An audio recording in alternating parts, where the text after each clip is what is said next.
उल्लंघन करने का, उसके उल्लंघन करने को ही अपराध कहते हैं। यदि मान लीजिए कि मोटर यान अधिनियम में कानून बना है कि आपको गाड़ी चलाते समय हेलमेट पहनना है, अगर आप नहीं पहनते हो तो ये अपराध है। आपके गाड़ी का बीमा कराना है, अब बीमा नहीं कराते हो तो ये भी अपराध है।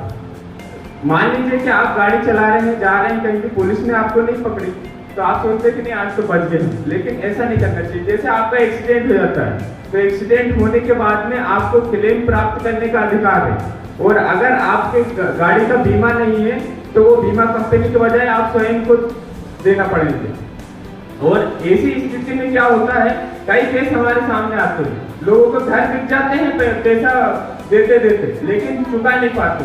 तो इसलिए गाड़ी का बीमा, रजिस्ट्रेशन और हेलमेट 1800 रुपए का आता है, कम का भी आ जाता है। तो हेलमेट पहने जिससे आपकी सुरक्षा हो।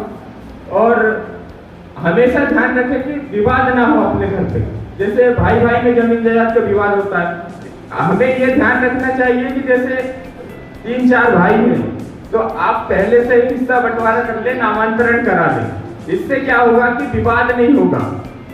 कई परिवार में ऐसे होते हैं कि दूसरी पीढ़ी आ गई, तीसरी पीढ़ी आ गई, उनने बंटवारा ही नहीं किया, फिर बाद में लड़ाई झगड़े करते रहते हैं कि ये इतना हिस्सा हमारा, इतना हिस्सा उनको दे दिया, उनको ज्यादा दे दिया, उसने ज्यादा कब्जा कर लिया।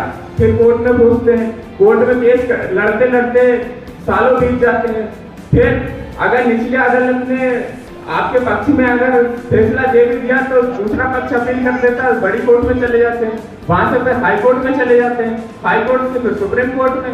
आपके पास अगर पैसा है तो आप तो कोर्ट पे जाते जाते आप कितना केस लड़ोगे। यहाँ तो दिल्ली में आखिरी कोर्ट है। तो हमें ध्यान रखना चाहिए कि विवाद नहीं हो। और जैसे यहाँ पे हम देखते हैं कि ज्यादातर लड़ाई झगड़े बोलचाल के ही हैं। अगर आप किसी से अच्छा बोलेंगे तो विवाद नहीं होगा। मारपीट के, जैसा आपने किसी को थप्पड़ लगा दिया, धारा 323 लग गया, आपने किसी को गाली दे दी, धारा 294 लग गया, आपने जान से मारने की धमकी दे दी। और अगर आप एक अपराध करते हैं, पुलिस उसमें 2-3 धारा जोड़ के केस बना देती है। और समाज में क्या होता है, जैसे किसी ने रिपोर्ट कर दी, आपने जाके रिपोर्ट कर दी, उनने थाने में पैसा दे दिया और 2-4 धारा और बढ़वा देते। तो ऐसे क्या है, हमारे समाज का निर्माण अच्छा नहीं हो रहा है। लोग आपराधिक प्रवृत्ति के बनते जा रहे हैं, फिर जेल में चले जाते हैं, जेल में कई तरीके के लोग रहते हैं। तो ऐसे में अभी शासन की तरफ से हमसे राज्य विधिक सेवा प्राधिकरण से जानकारी मांगी गई थी कि ऐसा कोई गांव का नाम बताए जहां पे अपराध नहीं हुआ हो। तो हमने जानकारी मांगी, मैंने काफी गांव खोजे, पता लगा कि ऐसा कोई भी गांव नहीं है, सब गांव में लोग लड़ाई झगड़े करते, किसी न किसी का केस चल ही रहा है। तो आप लोग बस यही ध्यान रखें कि नियम कानून का पालन करें, और नियम कानून का पालन नहीं होता तभी जाके वो अपराध बनता है। तो जैसे अपने को अनजाने में अगर हमने अपराध कर दिया तब भी वो तो अपराध ही है, लेकिन जैसे हमें जानकारी रहेगी कानून की, तो आजकल गूगल में आप जैसे अगर आप देखेंगे तो गूगल से आप जो भी पूछेंगे वो सब बता देगा।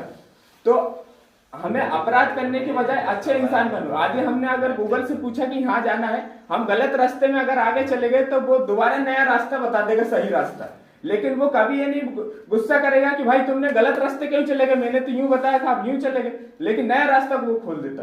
तो ऐसा ही हमारे जीवन में भी ऐसा होना चाहिए। अगर गलती हो गई तो उसको समाधान करो, आपस में बैठ के निपटा लो, और नए तरीके से अपने समाज के निर्माण के लिए अच्छा काम करें। बस इतना कहना चाहूंगा। धन्यवाद।